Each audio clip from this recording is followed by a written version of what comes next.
உடம்பில் உறைகின்ற ஓர் உயிர் போல் உனக்குள் தானே நான் இருந்தேன்.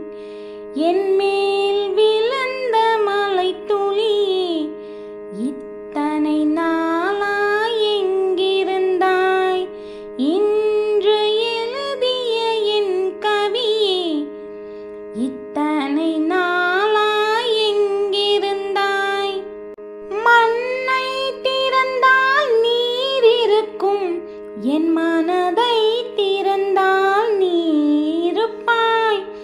ஒளியை திறந்தால் இசை இருக்கும், என் உயிரை திறந்தால் நீ இருப்பாய்.